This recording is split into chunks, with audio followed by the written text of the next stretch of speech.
welcome to Something Positive for Positive People. I'm Courtney Brain.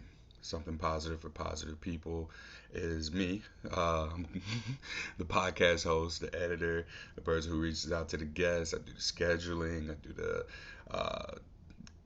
what's that thing called? The promotion. I do all of I do everything. I do everything for the podcast. I do everything for the nonprofit. I'm the executive director, marketing director.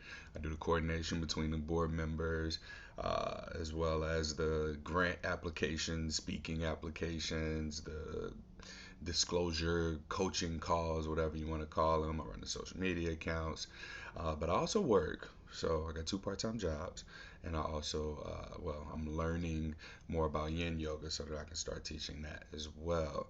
So I want to apologize for missing the release date of yesterday because this week was just I had to be up at 4 o'clock and I didn't get home till 7 o'clock. So that left me with like an hour and a half, 2 hours to really just get ready for the next day. So if anybody has any questions about the inconsistency here, then that's what it is. Not to make excuses, but there's literally only so many hours in a day, and I've tried to record wherever I could, like at work, finding a spot to go and just record a podcast episode, but it was loud. I couldn't do it. So, with that said, here we are. I guess it works out because today I was able to sleep in until about 6 a.m., which is incredible for me. And then I decided to go ahead and pop up and make this podcast episode. And this one is really going to be centered around not disclosing your herpes status or not sharing your herpes status or initiating that conversation with partners.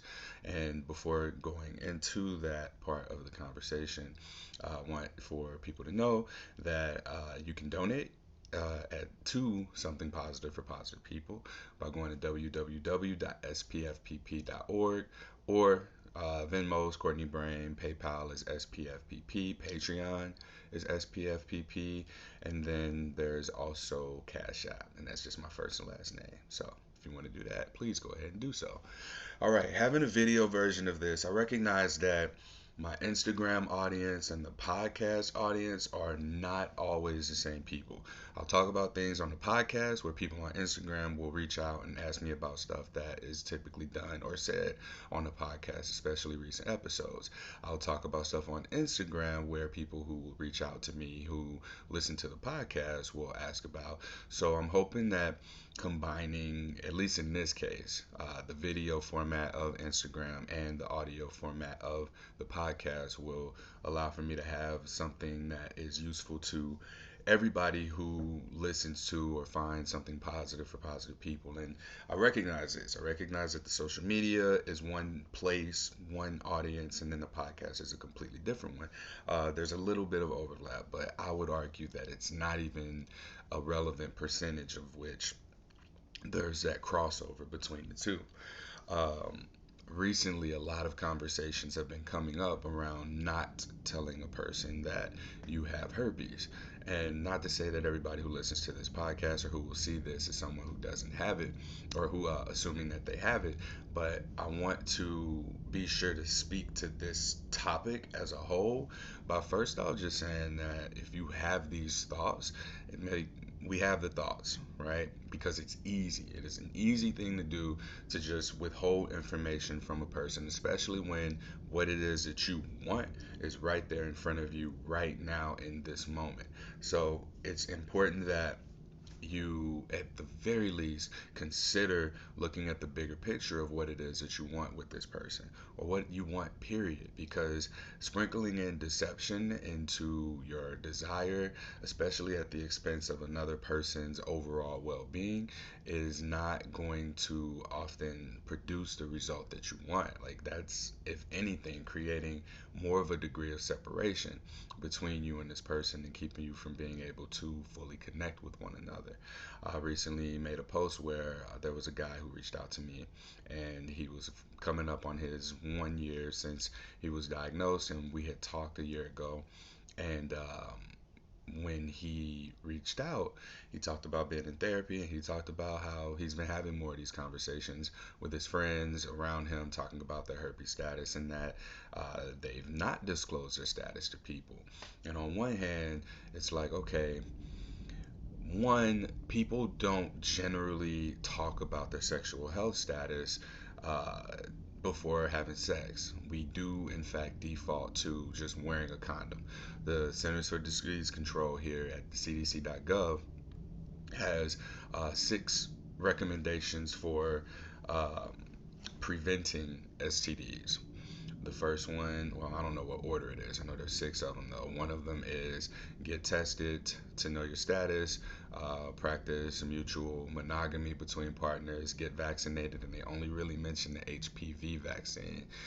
They talk about, of course, abstinence, and then there is also I don't know why I'm not remembering all six, but one of them is wear condoms, and condoms really are or were created to prevent pregnancy because they keep the fluid of the penis from getting into the vagina if worn correctly 100% of the time. What they don't prevent is STIs that come from skin to skin contact, or if the condom falls off, or if it breaks and there's transmission that way. But we don't talk about that. So in the society that we live in, what happens is we often will default to wearing a condom as a means of avoiding having to have the communication that is necessary to really know the status of yourself and your person prior to going into the sex that you're going to have, whatever that relationship is going to look like. The default is very avoidant of emotional vulnerability it's very just avoidant because we don't have to have that conversation. Why do I need to have a conversation if I'm going to wear a condom? Is what a lot of people are thinking. And even healthcare professionals are saying just wear a condom and you don't have to worry about anything. Even if you're using your antivirals, if you're taking antivirals, that reduces the chance. It's unlikely that you'll pass it on to a partner, but that's not accurate. And for the healthcare providers who are saying this, that's inaccurate information, and this directly conflicts with their role in STD prevention because they're the initial touch point of STD stigma. When a person has any inkling of possibly having a sexually transmitted infection, they go to a healthcare provider, they get tested, they find out they're positive, and then they're told all you have to do is take your antivirals and wear a condom and you'll be fine. People are in that space looking for a reason to not have to have this conversation. It's hard. And we live in a predominant hookup culture where, in order to do that, in order to survive or thrive in it, whichever side of the spectrum you're on, you really do need to be able to preserve your ability to continue in these kinds of relationships. If you want I don't want to say it's 100% of the time, the illusion of intimacy through sex or the illusion of connection through physical intimacy, but for a lot of people, that's what it is.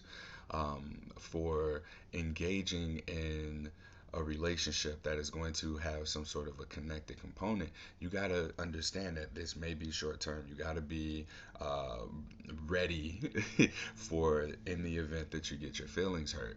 And I see a lot of that. I see a lot of people who are emotionally unavailable because for so long they've had to practice being emotionally avoidant.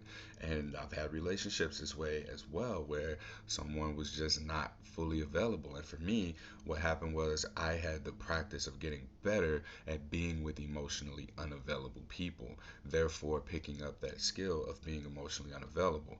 I think that that same thing goes for not disclosing. If we choose not to disclose our sexual health status or our positive herpes status to a partner, we get more better. We get more better. We get better at not disclosing our status. And what disclosing our status to a potential partner represents is an invitation of vulnerability. Oftentimes, people who are hearing from us that we have herpes, especially in the context of where they're wanting to move forward sexually, this might be the first time they heard that. And so you got to really be empathetic to the fact that they're going to have whatever their response is, and that's okay.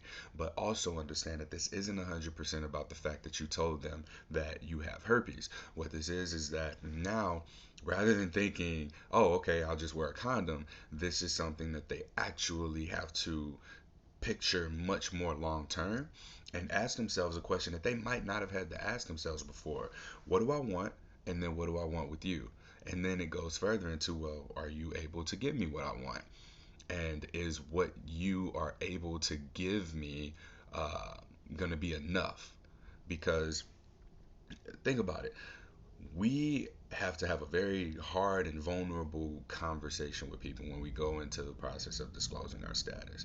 All right, whatever feelings might come up, whatever the trauma was that may have potentially brought it on, these are the kinds of things that we have to think about. So when we tell someone, they now have to consider the possibility of contracting this virus and then having to go on and tell a future partner.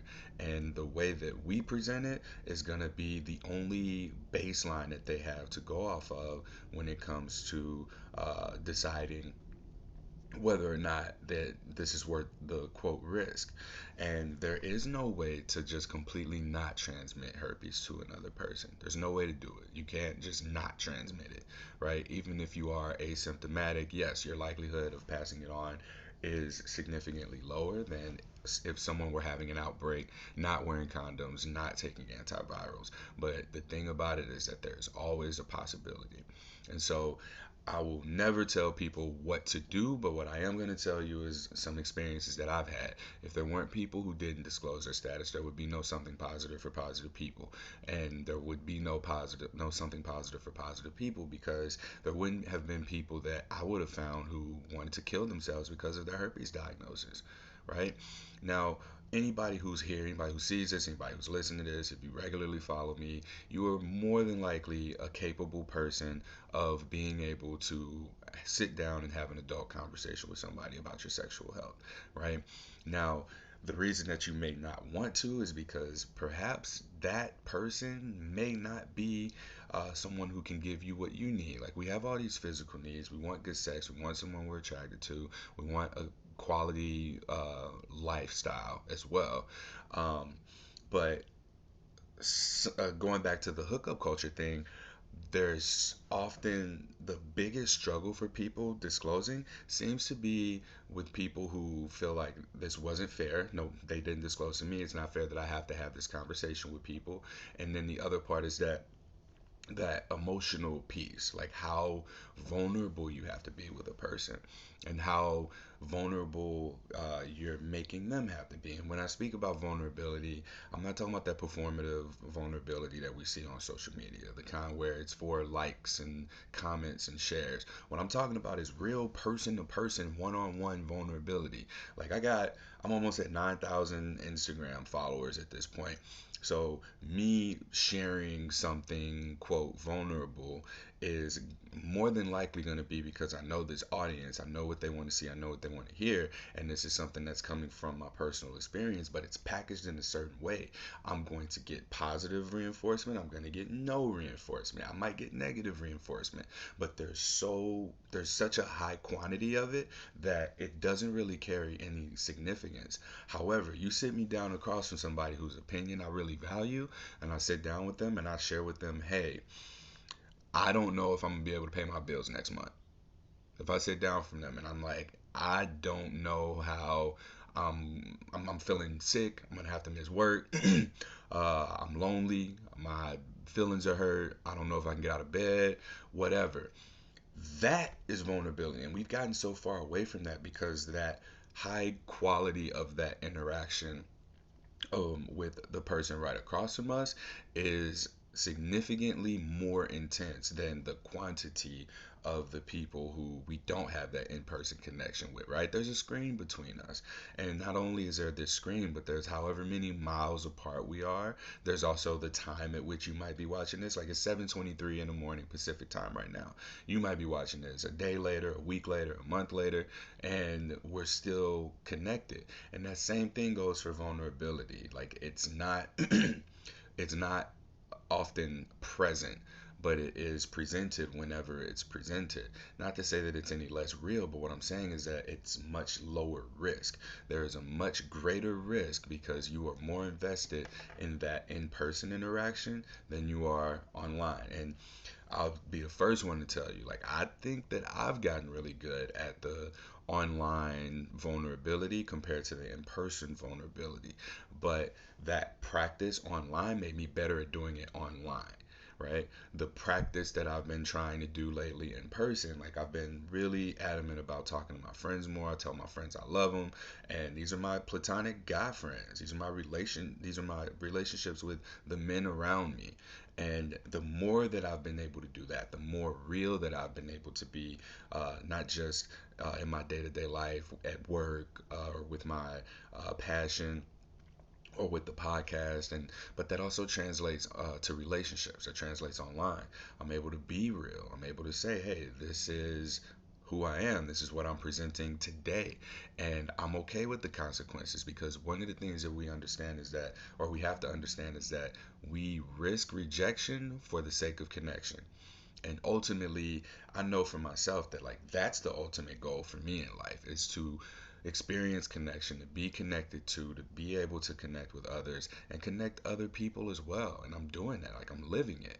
And so for me, when I look at the idea of not disclosing my herpes status to a person, like, I'm kind of out of that at this point. Like, there is no not disclosing for me. If I do, it's for scandal purposes. Like, I would have to not disclose my status to a celebrity, and then she find out, and then go to the media, and then that'll be probably the one time that the media outlets actually say something positive for positive people. Because I can't tell you how many interviews I've been in where they're like, Courtney Brain, this story, this experience, and it's like, damn, y'all can't reference the nonprofit.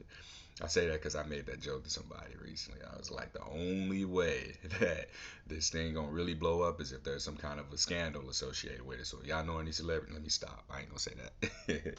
um, the quality of that intimate in-person one-on-one connection is significantly more intense than the quantity of several online connections, or over the internet. Not to say that one can't become the other, but we what we practice is what we get better at.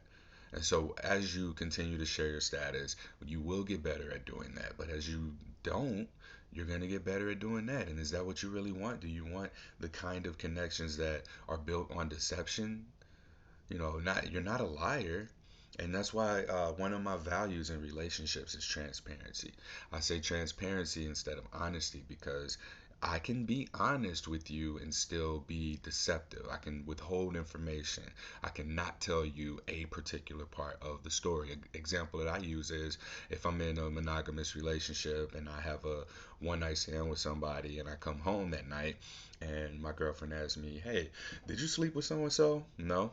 I know what she's asking me. She's asking me if I had sex with this person, but she specifically verbatim said, did you sleep with so and so? No, I didn't sleep with so and so. Okay, go on about our business. She ain't asked me if I had sex with so and so.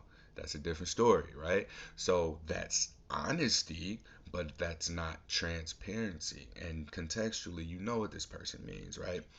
I've come to realize over the years that the most dangerous type of person is the one who can lie to themselves, not even know, or maybe not even know that they're lying to themselves, but live as if that lie is their truth, because then they're consistently lying to the people around them and don't nobody even know it's a lie.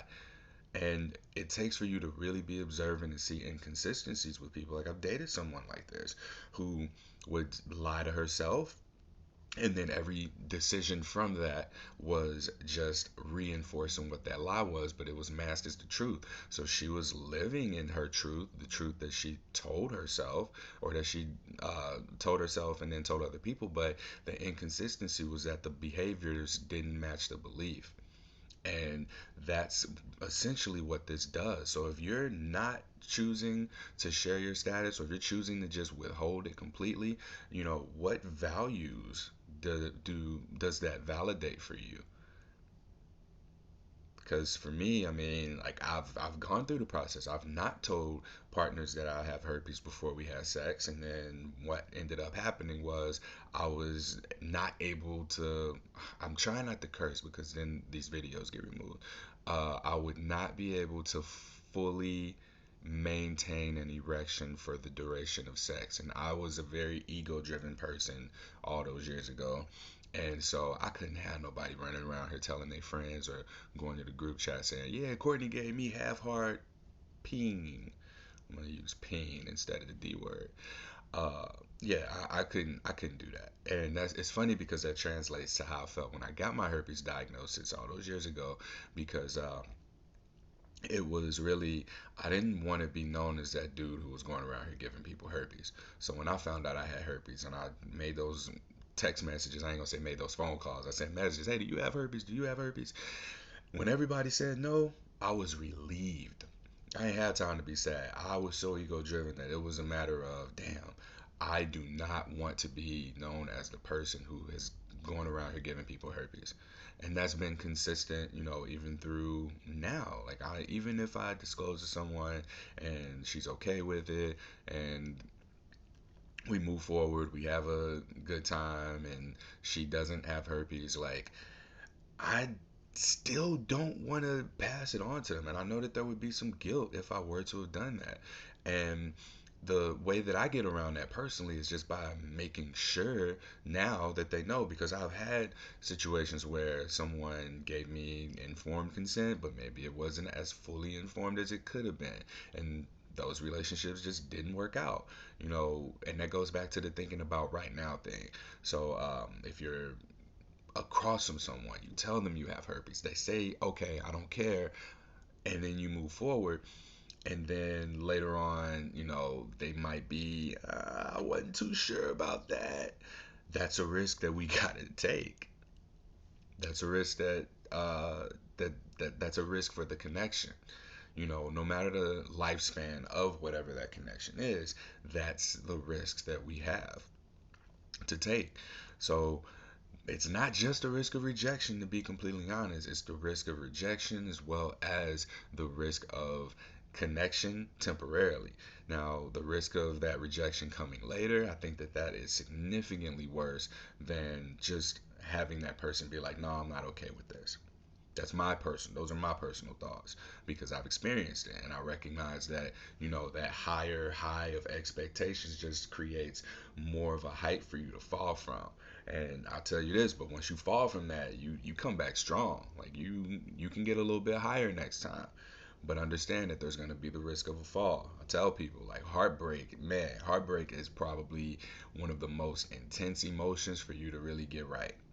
You experience a heartbreak and you go and you start working, you start getting in the gym, you start reading, you start creating things, and you become a person that you didn't even know was possible, right? Because of the energy shift that occurred from whatever that heartbreak is. And it's the same thing with disclosure. As we continue to do that, we are building, I don't want to say resilience or resistance to the feelings. We simply get better at it. We get better at the process of disclosing our status. We get better at that vulnerability muscle, at becoming emotionally available, at becoming a person that people don't want to be emotionally unavailable around. We want people to open up to us. We want to be connected to. And again, my core life goal is connection. Like that would be, if I were to sum my life up in one word, it'd be connection. And the way that I get to connection is through living my life with my three values. And one of those values is transparency. And so it's important for me to be transparent. But what does it do for you? How does withholding your herpes status from a person that you want to develop a relationship with, or even if you just want something from, like, yeah, we do live in a transactional society. We take from people all the time, right? There are people that we get certain benefits from. There are people who have resources that they can share, that we can utilize, exchange with, take from, whatever. We have that. But is it fair to not give them the option of having something taken from them while also giving them something that is going to take from them. And that's not saying that we're going to give them herpes every time, but I do believe that there's something to be said for when there is upfront transparency and we do lead with our values that allows for the relationship to develop in a different way than it would if we had to lie. I've done that. I've just not said anything and used the excuse of, oh well, she didn't ask. Okay, so you'd be mad if ain't nobody asked you, but then you ended up getting something else on top of that because you didn't ask. So it's not, I don't want people to think I'm shaming. I had a conversation with someone yesterday, and they brought that up when I made my most recent post about not disclosing your herpes status. But that really wasn't about not disclosing your herpes status. That was about the thoughts around it, thinking about it, and just being like, hey, you're not the only person who thinks about this thing. So if you're going to think about it, here are some things to think about with it. What do you really want, and what do you get out of withholding your herpes status from a potential partner? How does that get you the outcome that you want? Does that get you the outcome that you want? Just something to think about. Because again, the more of whatever it is that we're doing that we do, the better we get at that. I've been podcasting for 6 years, and it's taken me probably 5 of those years to get to a point where I feel comfortable being on a video where there are no edits. I can't edit the video. I can't edit this live video. It's taken me a lot of time to get to this place. And the only way that I've been able to get better at it is through consistency. Consistently being aligned with the values that are in place for me in order to continue to do what it is that I'm doing. Because otherwise, I would just get better at not doing hard things. Get better at doing hard things, and hard things become easier to do. That is not my quote. I have no idea who said that, but I've heard it enough times from different people to know that that's a real thing, and to also live my life by that. The thing that is in fact challenging, that's going to make you the kind of person who can thrive in a challenging state. So again, just going back to the hookup culture thing, like when we disclose, this is not a herpes issue. This is a societal, environmental issue because we don't trust that relationships are going to last. And so we get into a situation and like that's another thing. Like stop dehumanizing people, right? We ain't gotta call people F buddies or friend with benefits or situationships. I talked about this already, but I had somebody who we were into. I don't even want to say we were intimate, but we fooled around, and then I just checked in with her a little while later, and she was like, "Oh yeah, well my situation, dot dot dot." And it's like, yo, that's your whole boyfriend. Like, don't call your boyfriend your situation. Like, we dehumanize people in order to feel better about ourselves for getting what we want in that moment. And herpes is like one of the examples of that. Like, it's not. If it wasn't herpes, it would just be something else. So, what I'm encouraging here is for people to take the time to consider what ways does your decision validate your identity, validate who you are, validate the kind of outcomes that you want out of life versus not. Because if you choose not to disclose, then you're validating your values. That's another conversation, right? So whatever it is that needs to be adjusted, like our behaviors are always going to reflect our beliefs.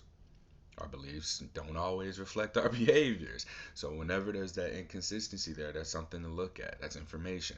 We need to take that information and do something with it. So that post again was not exclusively about herpes.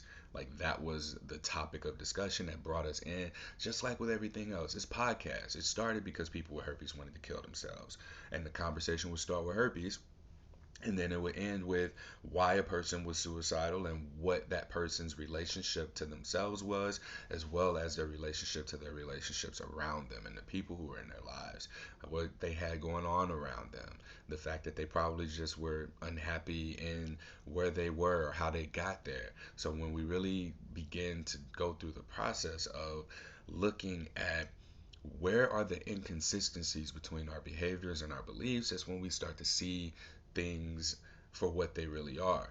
And if disclosing your herpes status does not get you the outcome you want, try and decide, well, maybe this is the outcome I need. Because as long as you're maintaining your integrity and you're making decisions from a place that aligns with your values, there is no wrong outcome. There is no wrong decision. Now, I can quote this. I believe that it was Dr. Robert Glover, the author of No More Mr. Nice Guy, who said this. He said, we don't make right or wrong decisions. We make decisions and then we make them right." If it wasn't Dr. Glover, then it would have been Dr. Maxwell Maltz of Psycho-Cybernetics who said that. So there are no wrong decisions that we can make when we're making decisions from a place of integrity. We make a decision and then we make that decision right. And if it wasn't the right decision, then it wasn't right because it didn't align with our values. That's really all it is. And again, like, this ain't about herpes. Like, I see people always try to make, a lot of the content that I make about herpes. That's not it anymore. Like, it started out that way because that's what I thought it was. But the more deeper I got to dive, the more conversations that I got to have with people, a lot of this is really on our psychology, like our own self images, right? And the way that we view ourselves is essentially like an extension of what herpes is. Like, herpes does, in fact, force you to have to look at how you look at yourself. And then you can decide to keep doing what you're doing. Go ahead. You're probably just not going to get the outcomes that you want. But if you want a certain type of outcome, then you do have to go into that place that is uncomfortable. It's something that we've not been trained for. Perfect example, I was talking to a friend of mine who just got into a very healthy relationship. He's happy, it's a healthy one. And the thing about it is, he has become so calm in the chaos of hookup culture. And he's like, all right, yeah, this is what it is. That now the calm does not translate into a calm environment. It's chaotic to him. And he catches himself wanting to wanting to self sabotage in different ways. But it's like, hey, man, you just gotta turn the knob, adjust that knob from being calm in this chaotic environment to allow yourself to be calm in this calm environment, right? And that's really what this whole thing is. If we have gotten so comfortable in just being able to survive superficial relationships, going into a healthy, emotionally available, and consistent and transparent relationship where we get to just be ourselves with a person, they get to be themselves with us, and we just get to be present with one another, that's uncomfortable. And that's what we really try and mess up. But when relationships end and we really are able to look and go, who I was in that relationship does not align with the outcomes that I want. We can see this from a whole different perspective. And I interviewed the alkaline traveler who made the post. I mentioned this. She made the post about how she wants to bring people on her healing journey with herpes. I forget the exact language, but one of the things that came up there was, and this episode will be out in 2 weeks. One thing that came up that we spoke about was healing from herpes. It's not, I have a bump, I need this bump to go away, and I need to be able to touch people here without them getting this bump as well. That's not what it was. It was healing the emotional, the psychological, the spiritual components of that. It's going on this emotional roller coaster of self exploration. I got a podcast called Self, and I essentially was processing my therapy sessions on that podcast. And now it's really just kind of thinking out loud, and that's like my new journal, and it keeps me accountable for being able to consistently go there and be able to put my own experiences out there out loud, to keep myself accountable. I'm someone who has always had accountability. I played sports. I had coaches. I had teammates. I had people around me that when I said I was going to do something, I had to do that thing. If I didn't do that thing, I was going to be held accountable one way or another, whether that was punishment from coach, whether that was some sort of disciplinary action, or whether that was just like not being accepted by my peers in my community and my teammates, right? So I don't think that we allow ourselves to have that anymore. And there's so much more to be said about not just hookup culture and making people have to be avoidant emotionally or emotionally unavailable in order to survive, to receive that perceived illusion of connectedness with another person through sex. And also, like, that's another thing too, is that there's sex being the desired outcome when really what we want is connection. And to have that connection, that requires a level of communication. And some people's communication language, unfortunately, is exclusively sex. I've been one of those people. You know, to me, it was like, let's get sex out of the way so that we can communicate. And I've lived that for a very, very long time until it became like, understanding that having some sort of a connection there has become more important to me. Because not to say that sex has become less important, but sex has become less of a priority because now intimacy is the priority. Being seen, being experienced, being able to just exist in the state of presence as you are without having to like turn on and play the game. Like the game is fun when you're able to play it as yourself if that's who you are, but understand that if you're playing a game that you don't actually subscribe to from a place of your values, you're losing, and you also are just like wasting your being on being in that space. Like, make it to where you know what kinds of outcomes you want, and then make the decisions that are going to prepare you for receiving that outcome. That's been something that I had to learn over the last 6 years, especially because I've recognized that the outcomes that I wanted were not the outcomes that I was getting. I can't say that. I got the outcomes I deserved. I didn't get the outcomes that I wanted, right? And even now, I'm very much working towards getting the outcomes that I want, and that required for me to have some behavior shifts. I have to say no to things that I normally was indifferent to, but after realizing that those things I was indifferent to were more so making me unconsciously say no to the things that I'm actually a yes to.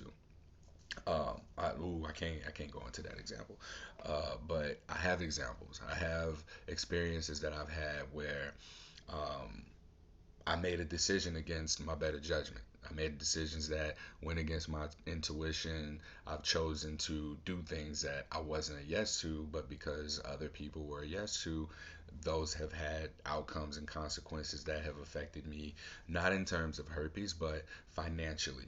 They've affected me time wise.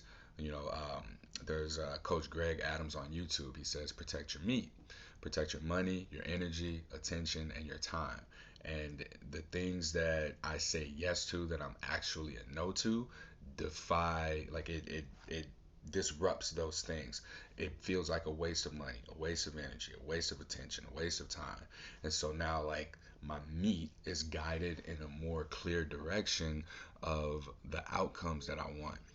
But the only way for me to really do that is to, like, I don't have a non cheesy Instagrammy way of saying this, but you really do got to put your meat onto those values. There it is. It's better than saying focus on yourself. When people say focus on yourself, don't nobody know what that means. Right? And it seems like you got to be selfish. No, that's not what it is. The whole self care thing and prioritize you and do you, like, people learn best from other people and life experiences and with other people in community, in relationships. Like, if you have me sit down and read a book, I'm gonna fall asleep 3 lines in. I'm gonna start dozing off. But if you put me around people who are practicing and living the things that are in that book, I'm going to absorb so much more from them in a short period of time. And there's also going to be that accountability and then that course correction along the way of, hey man, you said you wanted to do this, you're not doing that thing. Like, you're doing something different. And I even noticed that with like video games. I play video games with my friends, and it translates. It translates so well. Playing Call of Duty. If you play Call of Duty and the game modes where when your teammates die out, you have the opportunity to bring them back. Okay, there have been so many times where I will be the person who, oh, I'll sacrifice myself so I can buy someone else back and put more trust in them to win the game at the end. And there were a couple times where I couldn't do that. But in those instances where I couldn't do that, what would end up happening was I had to fight. It was me and whoever else was left, and I win those games. Winning those games was so much more rewarding because that does in fact it validates my identity as a winner. Right, I'm a competitive person. I like to win, and for so long, I think that I've repressed that. I was reminded yesterday talking to my friends because the draft happened yesterday, and they made the funniest joke. It's so funny. My friend Chris, he was like, he said, "Man, Corey don't even watch football no more. I think he played just so he could have friends." Yo, because I played through high school and college, and I had the time of my life. But a lot of what I picked up from playing sports is what I use in something positive for positive people. It's what I use in my career. It's what I use in yoga. All of these things really translate, and they come together in a way that people wouldn't want to look at. And it's the same thing for your life. When we look at when you don't want to disclose your herpes status, or you think about that, all right, where's the inconsistency? Or is there a consistency? Are you genuinely the type of person who wouldn't want to tell the person that you're wanting a relationship with and sex with that you have something that can possibly influence them, not just physically but also mentally, and affect whatever future relationships they may have if y'all don't work out? Are you really that type of person? If you are, then you figured it out. But if you're not that kind of person and you know that, the decision is easy. The decision is an easy one. So ask yourself, what are you getting better at? What are you practicing when you either do share your status with somebody, or if you don't share your status with somebody? These are the things that you have to think about because it translates. What other information do you withhold from people? What opportunities do you have to get the outcomes that you want, but you actively choose, or you unconsciously choose not to pursue them out of fear of not getting them? Because these are real things. These are real things that we can think about, that we should think about, that we have to think about. But again, just going back to the whole defaulting to hookup culture where people have to be emotionally avoidant or unavailable in order to survive this. We can't have that. We can't do that. It's not conducive to what our overall goals are, the things that we want. And if you know you keep getting things that you don't want, if you want different, you got to do different. If you want something different, you got to do something different. And again, just so many conversations that I've been having have been around people like thinking that having to disclose is unfair. That's not really what's unfair. What's unfair is that you have to be the initiator of this vulnerability, and you got to be the one to initiate the conversation around somebody being able to demonstrate whether or not they're emotionally available. And the reason that we don't want to disclose is because we know a lot of people are emotionally avoidant or unavailable. And so the likelihood of them becoming emotionally available to us seems like it's not something that can happen. I tell you what, I've had more disclosure conversations with people over the last year and a half that I've lived in Portland now, and more of those conversations have been the other person also has herpes.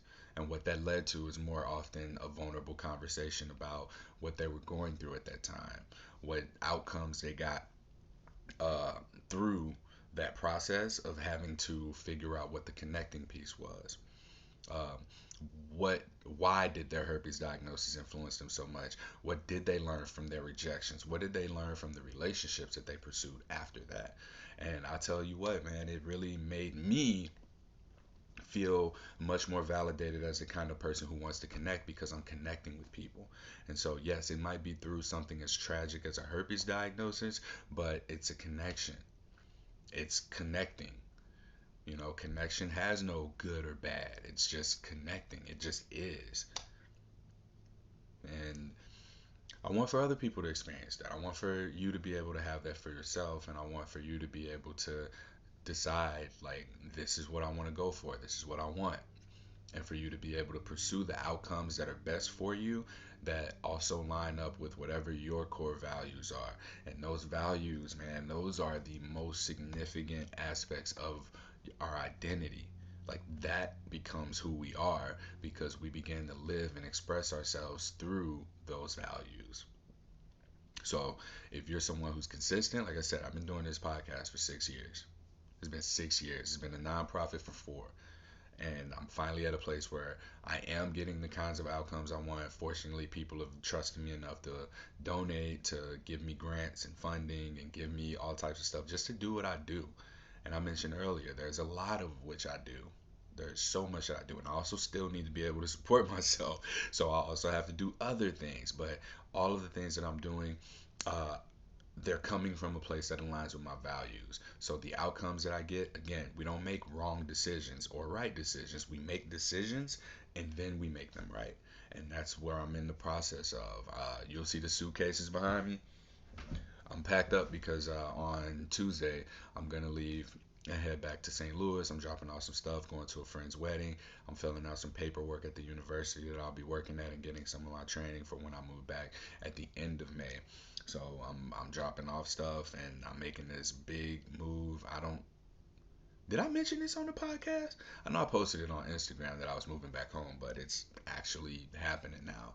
So I got bags packed, and it's been really difficult to stay consistent with everything on social media, especially. But recording the podcast, that's never really been an issue for me. I can do that pretty quickly at any time of day. Like now, it's going on 8 o'clock here at Pacific time, and I got some stuff that I need to take care of. I got to get ready for work. I got to hit the gym. I got to eat.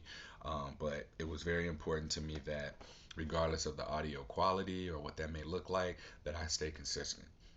I've somehow managed to produce a weekly podcast every day for the last 6 years, despite everything that would be going on.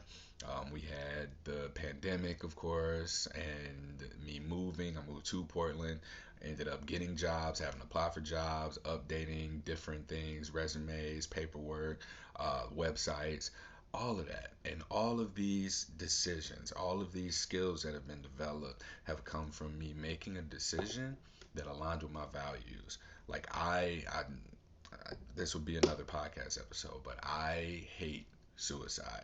I hate the idea that a person feels like they are so insignificant in life that they're better off not here. Do you know the odds, the probability of you not being here? You know how many sperm cells are in a penis's orgasm?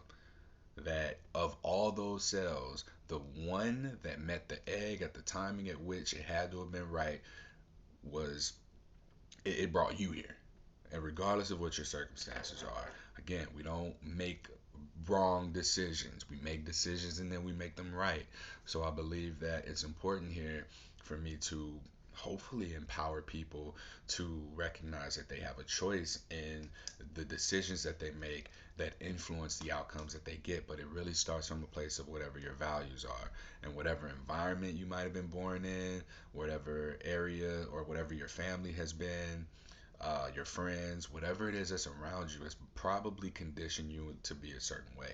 But there's nothing stopping you from looking at the way you are and then making conscious decisions that align with the thought processes and the beliefs that have had to happen to shape the habits and patterns that you express and live in your day-to-day life, because that's going to be how you are more likely to get the outcomes that you want. When you look at what you got, Diamond from the Players Club, Lisa Ray's character, said you got to use what you got to get what you want. And if you ain't got it and you trying to use something you ain't got, you ain't going to get what you want. So it's as simple as that. And I hope that this video is able to do what I know the podcast does on a weekly basis, which is really support people who are navigating herpes stigma. I have to make some changes with something positive for positive people. by episode by the numerical episode 300, uh, I'll do like a reintroduction podcast episode speaking about what something positive is, what it does, what I do. I don't even know why I keep doing that. I was talking to someone who works in public health. This was 2 nights ago, and she was like, "Courtney, you gotta stop being overly humble. That's not a good look." I was like, "Oh, but this is She was like, "Stop doing that shit." I was like, "All right." Oh, I said the S word. Oh well, if this shouldn't get taken down for that. So um, yeah, I'm going through the process. I'm not going to be able to offer therapy anymore. I'll just say that now. Like, I've had in 2020, 2021, I basically had to take people hostage to get them in therapy and go to sessions. And I did the math to give you an idea of what was happening, especially now that I'm paying myself. I don't want to go to jail. So when the IRS start doing edits, when enough money starts coming in to where I have to file taxes in a different way than I do now, because we don't spend $50,000. We ain't got $50,000 to spend over the course of a year. But now paying myself, more money is going to be coming in, more money is going to be coming out. So I had to look at the business plan, and the business plan was not an efficient one. To give you an idea, donation-based therapy. So if therapist charges $90 a session or $80 a session, and that's negotiated, a person donating who happens to be able to afford therapy is able to pay that and a little bit more. So to say $90. So $90 a session. A person comes in, they're doing weekly sessions. Something positive gets 9187, $360 a month for that person's 400 and for that person's. Hold on, that's too many numbers. 91, 82, 70, 360. No, that was right. $360 a month comes into something positive.